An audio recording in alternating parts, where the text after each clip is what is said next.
ಇದೇನ್ರಿ ಗೌಡ್ರು ಕುಲಕರ್ಣಿಯವರು ಶೆಟ್ರು ನೀವು ದೊಡ್ಡವರು ನನಗೆ ಯಾಕೆ ಯಾರ ದೊಡ್ಡವ್ರು ಯಾರು ಸಣ್ಣವ್ರು ಯಾರು ಅಂತ ತಿಳಿಲಾರ್ದಂಗ ಆಗಿತ್ತಪ್ಪ. ಅಲ್ಲಿ ಹೋರಾಗಣ ಇಲ್ಲಿ ಮಠ ಇಲ್ಲಿಗೆ ಹೋಗಿತ್ತಪ್ಪ. ಯಾಕಂದ್ರ ನೀನು ನಿಮ್ ಮನಿ ಕೆಲಸ ಬಿಟ್ಟು ನೀರಿಂದ ಮಾಡೋ ಮಗನ ಅಲ್ಲ. ಮಗ ಪಗ ಅಂದ್ರಿ ಹೊರೆಯಿಂದ ಕಟ್ಟಿಗೆ ಹೊರಗೆ ಹೋಗಿಲ್ ಬಿಡ ಮಗನ. ರತ್ನದ ಬೆಲೆ ಇಂಥ ಮಂಗ್ಯಾಗಳಿಗೆ ಹೆಂಗ್ ಗೊತ್ತಾಗಬೇಕು? ಹೋಗಿಲ್ ಬಿಡು. ಊರಲ್ಲಿ ಹಿರಿಯರಾದರ ಮಾತಿನ ಮುಂದೆ ಅಂದಾಗ ಅವ್ರನ್ನ ಕ್ಷಮಿಸಿ ಬಿಡಪ್ಪ. ತಿಳಿಸಿ ಬಿಡವ ಕೆಲ್ಸವ. ಅಲ್ಲ ರಾಯಣ್ಣ ನೀನು ಹೋಗಿತ್ತು ಕಿತ್ತೂರು ಚೆನ್ನಮ್ಮ ವಾಡ್ಯದ ಕೆಲ್ಸಕ್ಕೆ ಹೌದಲ್ಲ? ಹೌದ್ರಿ ಕುಲಕರ್ಣಿಯರ. ಮತ್ತೆ ತಂದಿರಿ ಹಕ್ಕಿ ಕತ್ತ. ಮಣ್ಣು ಯುದ್ಧದಾಗ ಸೋತು ಓಡಿ ಹೋದ ಪೆರಂಗಿ ನಾಯಿಗಳು ಮತ್ತೆ ಯುದ್ಧಕ್ಕೆ ಬರ್ತಾರಂತಾನೆ. ಇನ್ನೊಮ್ಮೆ ಆ ಮಂಗ್ಯನ ಮಕ್ಕಳಿಗೆ ಕಿತ್ತೂರು ಅಂದ್ರ ಊರಿ ಚಳಿ ಬರಬೇಕ. ಹಂಗ ಮಾಡಿಟ್ಟಿವಿ. ಹಂಗ ಅವ್ರ ಮೈಯಾಗ ನಡುವೆ ಹುಟ್ಟಬೇಕ. ಹೋಗಿ ಬಿಡು ರಾಯಣ್ಣ, ಇದೊಂದ್ ಸಲ ಕ್ಷಮಿಸ್ಬಿಡು. ಹಂಗ ನೀನೆ ತಾಯಿ ಮಾಡಿ ತಪ್ಪನ್ನ ಬಟ್ಟೆ ಹಾಕೊಂಡ್ಬಿಡಪ್ಪ. ಇವರು ಮನೆಗೆ ಬರುವಾಗ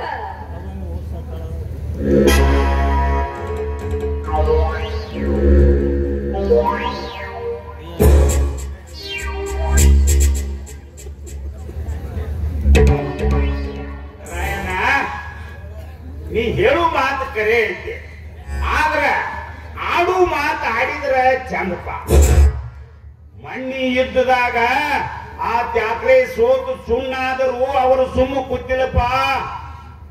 ಈಗ ಬಂದ ಕಲೆಕ್ಟರ್ ಚಾಪ್ಲೇನ್ ಸಾಹೇಬ ಸಿಕ್ಕಾಪಟ್ಟೆ ಸೈನ್ಯ ತಗೊಂಡು ಬಂದ ಕಡಿನಾಡಿನ್ಯಾಗ ಬಿಡಾರು ಹುಡ್ಯಾನ. ಈ ವಿಷಯ ನಿನಗೆ ತಿಳಿದೈತೇನ? ಸೈನ್ಯದ ಸಾಗರವೇ ಧುಮುಕಿ ಬಂದರು. ಎದೆ ಕುಮ್ಮದ ಎದುರಾಗಿ ಎದೆಗೆ ಚಂಡಮಾರುತದಂದು ಅಪ್ಪಳಿಸಿ ಒಬ್ಬೊಬ್ಬರ ರುಂಡ ಮುಂಡವನ್ನು ಕತ್ತರಿಸಿ ಹಾಕುವ ಶಕ್ತಿ ಈ ಕಿತ್ತೂರು ನಾಡ ಮಕ್ಕಳಿಗೆ ಹುಟ್ಟಿನಿಂದ ಬಂದು ಹಠ ಐತಿ. ಕುಲಕರ್ಣಿಯರ ಆ ಕೆಂಪು ಮೋತಿ ಸೈನ್ಯ ಕಂಡು ಹೆದರಿ ಮನೆಯಾಗ ಕುಂದ್ರಾಕ ನಿಮ್ಮಂಗ ತುಪ್ಪ ಬೆಲ್ಲ ತಿಂದು ಬೆಚ್ಚಗ ಕೌದ್ಯಾಗ ಮಲ್ಕೊಳ್ಳುವ ಜಾತಿ ಅಲ್ರಿ ನಮ್ಮದು. ಕಾಡು ಒಡವಿ ತಿರುಗಿ ಆಡು ಕುರಿ ಮೇಯಿಸಿ ನೊರೆ ಹಾಲು ಕುಡಿದು ಬೇಯಿಸಿದ ದೇಹ ಐತಿ. ಹತ್ತು ಬಂದಾಗ ಕತ್ತು ಹೋದ್ರು ಗೊತ್ತಿಲ್ಲ. ತಲೆ ಬಾಗುವ ಕುಲ ಅಲ್ರಿ ನಮ್ದು.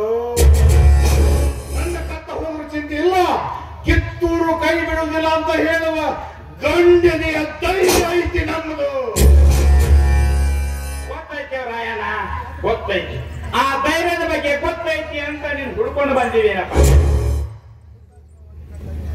ಅದೇನಂತ ಬಿಡಿಸಿ ಹೇಳಿಲ್ಲ. ಹೇಳ್ತೀವಿ ರಾಯಣ್ಣ, ಹೇಳ್ತೀವಿ. ಹೇಳಿದೀವಿ ಅಲ್ಲ, ನೀನ್ ನಮಗ್ ಯಾರು ಕೈ ಮಾಡಬಾರ್ದಂತ ಆಣೆ ಮಾಡಿದ್ರೆ ಹೇಳ್ತೀನಪ್ಪ. ಮಣಿ ತನಕ ದೇಹಿ ಅಂತ ಬಂದ ಅತಿಥಿ ಮ್ಯಾಲ ಕೈ ಮಾಡೋಷ್ಟು ಕೆಟ್ಟಲ್ರಿ ರಾಯಣ್ಣ. ರಾಯಣ್ಣ ನೀ ಬಹಳ ಚಲೋ ಅನ್ನೋದು ನನಗೆ ಮೊದಲ ಗೊತ್ತಿತ್ತ.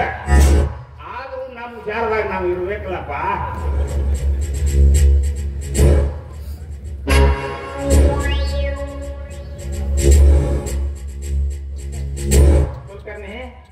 ಈಗ ಒಂದ ಹಾದಿಗೆ ಬಂದ ರಾಯ ಏರಿ ಹೇಳ ಚೆನ್ನಾಗಿ ಹೇಳ ಬಂದ ವಿಷಯ ಹೇಳಿ. ನನಗೆ ನೀವು ಮಾತಲ್ರಿ ಗೌಡ್ರ, ನನಗೆ ನೀವು ಮಾತಲ್ಲ, ನೀವು ಹೇಳ್ಬಿಡಿ.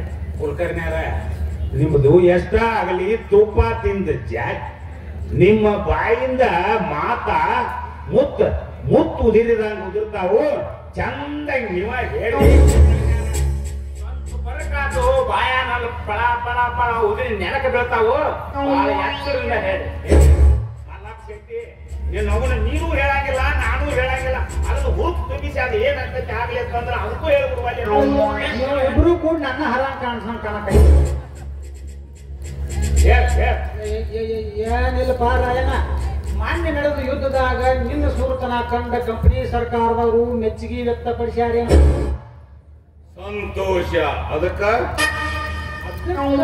ಕಿತ್ತೂರು ರಾಣಿ ಬೆನ್ನು ಹತ್ತಿ ಉಪವಾಸ ವನವಾಸ ಬೀಳುವುದಕ್ಕಿಂತ ಅವ್ರು ಕೊಟ್ಟದ್ದು ತಗೊಂಡು ನೀಡಿದಷ್ಟು ಒಂದು ನಿಮ್ಮಂಗ ಬೂಟ್ ನೆಕ್ಕೊಂತ ಅವ್ರ ಕಾಲ್ ಕೆಳಗೆ ಬೀಳ್ತಾರೆ. ಎಷ್ಟಕ್ಕ ಹಲ್ಲಾಗ ನಾಲಿಗೆ ಇಟ್ಕೊಂಡು ಸುಮ್ಮನೆ ನಿಂದಿರ್ತಾರೋ ಇಲ್ಲ ಕೆಲ ಕಿತ್ತಂಗ ನಿಮ್ಮ ನಾಲಿಗೆ ಕಿತ್ತ ಕೈ ಹಾಕೊಂಡು ತಕ್ಕಡೆ ಹಿಡಿದುಕೊಂಡು ವ್ಯಾಪಾರಕ್ಕಂತ ನಮ್ಮ ದೇಶಕ್ಕೆ ಬಂದು ನಮ್ಮಲ್ಲಿ ಬೆಂಕಿ ಹಚ್ಚಿ ತಮ್ಮ ಮೇಲೆ ಬೇಯಿಸಿಕೊಳ್ಳುತ್ತಿರುವ ಆ ಕೆಂಪು ಮೊಸಳಿಯವರು ಬೆನ್ನು ಹತ್ತು ಅನ್ನಾಕ ನಾಚಿಕೆ ಐತಿಲ್ಲೋ ನಿಮ್ಮ ಜನ್ಮಕ್ಕ. ನೋಡರಾಯಣ್ಣ, ಹಿಂದೆಲ್ಲ ನಾಳೆ ಕಂಪನಿ ಸರ್ಕಾರ ನಮ್ಮನ್ನ ಆಳೇ ಆಳಬೇಕನ್ನೋದನ್ನ ಮರಿಬೇಡ. ಈ ಮಾತ ಕಟ್ಟಿಟ್ಟ ಬುದ್ಧಿ ರಾಯಣ್ಣ. ಯಾಕಂದ್ರ ಹೇಳಿ ಕೇಳಿ ಹಂದಿ ನಾಯಿ ಚಿರ್ಲಿ ತಿನ್ನು ಜನ ಅದಾರ. ನಾಯಿ ನರಿ ತಿನ್ನು ಜನ ಅವರಾದ್ರ ಅವರನ್ನ ತಿಂದು ಜನ ಬಂದಿವಿ. ಕುಲಕರ್ಣ್ಯರ ಆ ಕೆಂಪು ಮೊಸಳೆಯರು ಬೆನ್ನು ಹತ್ತಿ ಅವ್ರು ಹೇಳಿದಾಗ ಮಾಡಿದ್ರ. ನೀವು ಈ ಊರ ಗೌಡರು ಕುಲಕರ್ಣ್ಯರು ಶಟ್ರಾದ್ರೂ ಚಿಂತೆ ಇಲ್ಲ, ನಿಮ್ಮನ್ನ ಜೀವಂತ ಹೋಗಿದ್ದೀನಿ.